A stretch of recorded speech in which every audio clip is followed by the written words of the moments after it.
बच्चों, कनेक्टेड में आपका स्वागत है। बच्चों, आज हम लोग विज्ञान का एक नया अध्याय शुरू करते जा रहे हैं जिसका नाम प्रकाश है। हम अपनी इंद्रियों की मदद से इस दुनिया का पता लगाते हैं। प्रकाश की भावना की क्षमता सबसे कीमती उपहारों में से एक है। इसके माध्यम से हम इस खूबसूरत दुनिया को देख सकते हैं, जैसे पहाड़, नदी, इंद्रधनुष, चांद, तारे आदि।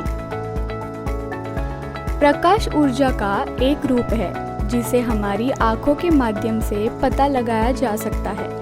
पहले प्रकाश वस्तु पर पड़ती है और फिर हमारी आंखों पर प्रतिबिंबित होती है। चलिए प्रतिबिंब के कानून का अध्ययन करें। हम जानते हैं कि जब प्रकाश किसी वस्तु या सतह पर गिरता है तो उसकी परावर्तित होती है। प्रकाश किरण जो सतह से टकराती है उसे आपतित किरण कहते हैं और इसे चिन्ह I द्वारा प्रतिनिधित्व करते हैं, और परावर्तित होने वाली प्रकाश किरण को परावर्तित किरण कहा जाता है और इसे चिन्ह R द्वारा प्रतिनिधित्व करते हैं। आप देख सकते हैं कि एक कोण बनता है। एक काल्पनिक रेखा है जो इस कोण को विभाजित करती है। इसे अभिलंब के रूप में जाना जाता है और तीनों के तीनों एक ही सतह पर स्थित है।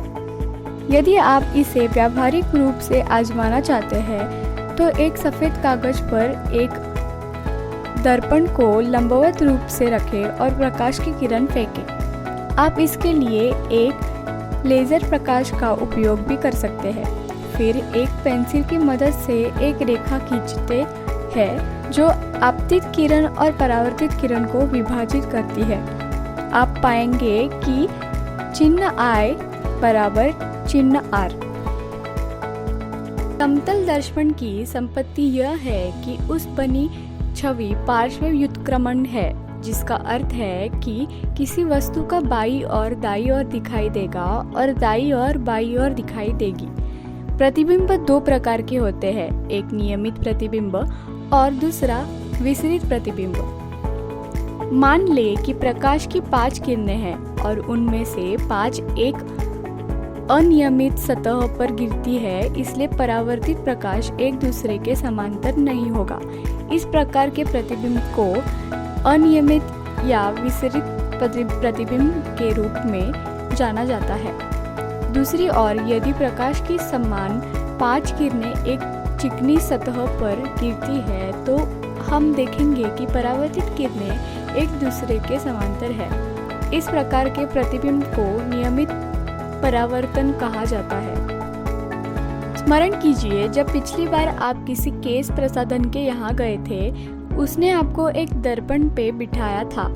बाल कट जाने के पश्चात उसने आपके पीछे की ओर एक दर्पण रखा था। इस दूसरे दर्पण की सहायता से आप सामने वाले दर्पण में यह देख सकते थे कि आपके बाल कैसे कटे हैं। क्या आप बता सकते हैं कि अपने सिर के पीछे के बालों को आप कैसे देख पाए थे? याद कीजिए, आपने पहले विस्तारित क्रियाकलाप के रूप में एक परिदर्शी बनाया था। परिदर्शी में 2 समतल दर्पण उपयोग किए जाते हैं। क्या आप बता सकते हैं कि 2 दर्पणों से परावर्तन द्वारा आप उन वस्तुओं को देखने योग्य कैसे बना पाते हैं जिन्हें आप सीधे नहीं देख पाते? परिदर्शियों का उपयोग पनडुब्बियों, टैंकों तथा बंकरों में छिपे सैनिकों द्वारा बाहर की वस्तुओं को देखने के लिए किया जाता है।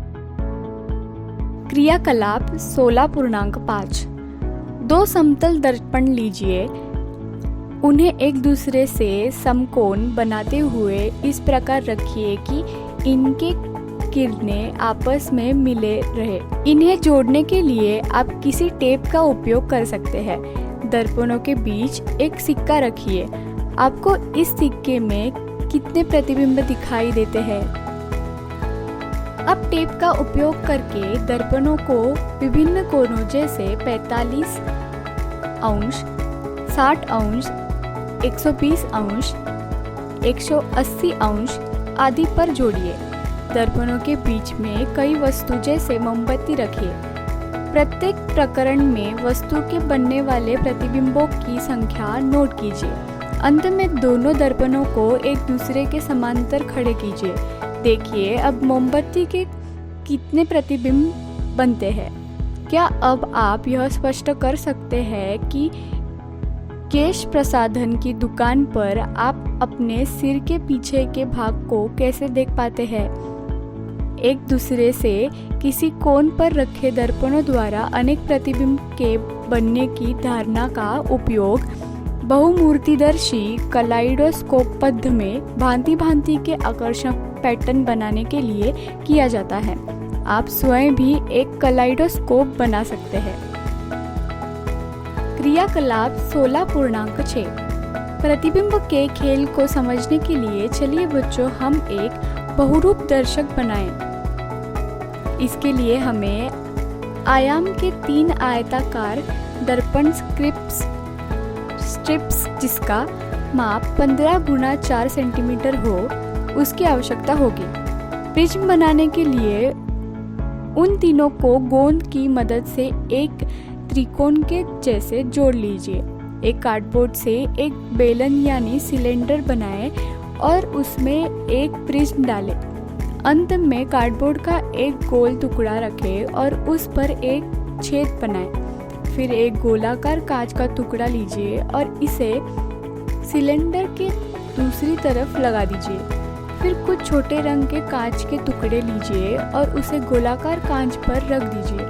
आप इसके लिए टूटी चूड़ियों का उपयोग कर सकते हैं। अब छेद से देखिए आपको दिलचस्प पैटर्न बनाते हुए दिखेंगे और इसे घुमाते हुए विभिन्न पैटर्न प्राप्त करेंगे। वॉलपेपर और फैब्रिक के डिजाइनर विचार पाने के लिए बहुरूप दर्शक का उपयोग करते हैं। प्रकाश के विक्षेपण का अध्ययन करते हैं। सफेद प्रकाश को 7 रंगों में विभाजित करने की प्रक्रिया को प्रकाश का विक्षेपण कहा जाता है। सूरज की किरणों को सफेद प्रकाश कहा जाता है और हम सभी जानते हैं कि यह 7 रंगों का मिश्रण है। तो चलिए अब प्रकाश के विक्षेपण के बारे में और अच्छे से जानने के लिए एक गतिविधि करते हैं। क्रियाकलाप 16.7 पानी से भरा कटोरा ले और उसमें एक दर्पण लगाए। कटोरे को किसी खिड़की के पास रखें ताकि उस पर सीधे प्रकाश पड़े। जैसे ही सूर्य का प्रकाश दर्पण पर पड़ता है आप देखेंगे कि विपरीत दीवार पर एक इंद्रधनुष बन जाता है। इस स्थिति में पानी एक प्रिज्म का काम करता है जो सूरज की रोशनी को 7 रंगों में तोड़ता है। अब आइए समझते हैं कि मानव आँख कैसे काम करती है। यह वह इंद्रिय अंग है जो हमें इस खूबसूरत दुनिया को देखने में मदद करता है। आँख का बाहरी भाग सफेद रंग का होता है और सख्त होता है ताकि यह आँख की सुरक्षा कर सके। पारदर्शी सामने वाले हिस्से को कॉर्निया कहा जाता है। कॉर्निया के पीछे काले पेशी मसल होता है जिसे परितारिका या आइरिस कहते हैं। आइरिस में एक छोटा सा उद्घाटन होता है जिसे पुतली कहा जाता है। पुतली का आकार आइरिस द्वारा नियंत्रित किया जाता है। आइरिस के कई रंग होते हैं। आइरिस आँख में जाने के लिए प्रकाश की मात्रा को नियंत्रित करता है। पुतली के पीछे एक परत होती है जिसे रेटिना कहा जाता है। रेटिना में कई तंत्रिका कोशिकाएं होती है। ऑप्टिक तंत्रिका के माध्यम में मस्तिष्क को प्रेक्षित तंत्रिका द्वारा अनुभूति होती है। तंत्रिका कोशिकाएं 2 प्रकार की होती है। पहला शंकु जो तीव्र प्रकाश के लिए सुग्राही होते हैं तथा दूसरा शलाकाएं जो मंद प्रकाश के लिए सुग्राही होती है। इसके अतिरिक्त शंकु रंगों की सूचनाएं भी भेजते हैं। दुख तंत्रिकाओं तथा रेटिना की संधि पर कोई तंत्रिका कोशिका नहीं होती। इस बिंदु को अंध बिंदु कहते हैं। क्रियाकलाप 16.8। अपने मित्र की आंखों में देखें और पुतली के आकार का निरीक्षण करें। अब उसकी आंखों में एक स्पर्श प्रकाश फेंकें और देखें। आप देखेंगे कि जब आप आंखों में स्पर्श प्रकाश फेंकते हैं तो पुतली का आकार कम हो जाएगा। यह आइरिस के कारण होता है, जो केवल आवश्यक प्रकाश को आपकी आंखों में जाने की अनुमति देता है।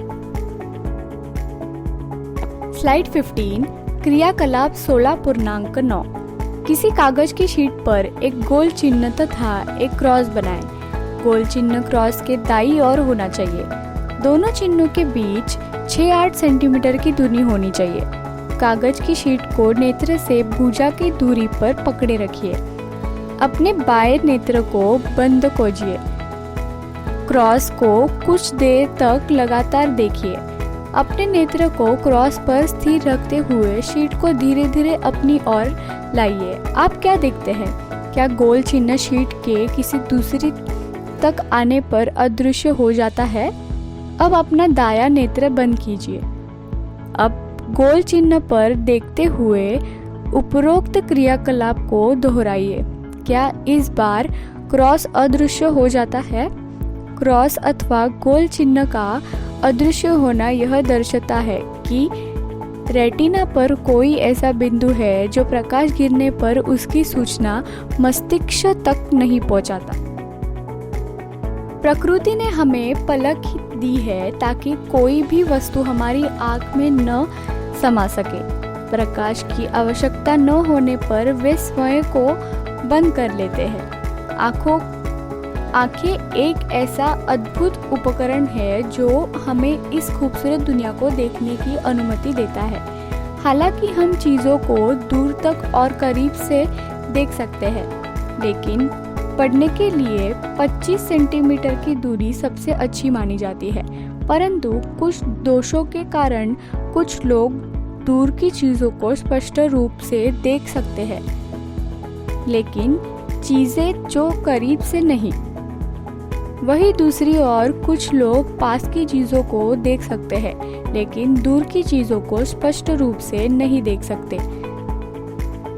बुढ़ापे में बूढ़े लोगों की आंखों का लेंस धुंधला हो जाता है और व्यक्ति चीज़ों को स्पष्ट रूप से नहीं देख पाता है। आधुनिक तकनीक और डॉक्टर इस लेंस को हटाते हैं और कृत्रिम लेंस को लगाते हैं। यह पूरी तरह से सुरक्षित है। आपकी आंखों की देखभाल के लिए यहाँ कुछ सुझाव दिए गए हैं। उपयुक्त चश्मा पहने। मंद प्रकाश वाले कमरे में न बैठे क्योंकि आपको सिर दर्द होगा। इसके अलावा किसी बड़े प्रकाश स्रोत या लेजर प्रकाश को सीधे न देखें, अन्यथा यह आपके रेटिना को नुकसान पहुंचाएगा। अपनी आंखें को न रगड़े। यदि आपकी आंखों में कुछ भी चला गया है तो इसे साफ और ठंडे पानी से धो लें, और अगर उससे भी कुछ ना हो तो डॉक्टर को दिखाएं। नियमित रूप से अपनी आंखों को साफ और ठंडे पानी से धोएं। एक आरामदायक दूरी से पढ़ें, ना ज्यादा दूर और ना ज्यादा पास। विटामिन ए आंखों के लिए अच्छा है, जैसे कि गाजर, हरी सब्जियां, अंडे, पनीर, मक्खन, पपीता, आम विटामिन ए से भरपूर होते हैं, इसलिए अपने आहार में इन्हें शामिल करें। कुछ ऐसे भी लोग होते हैं जो बचपन से अंधे होते हैं या किसी दुर्घटना में उनकी आंखों की रोशनी चली जाती है।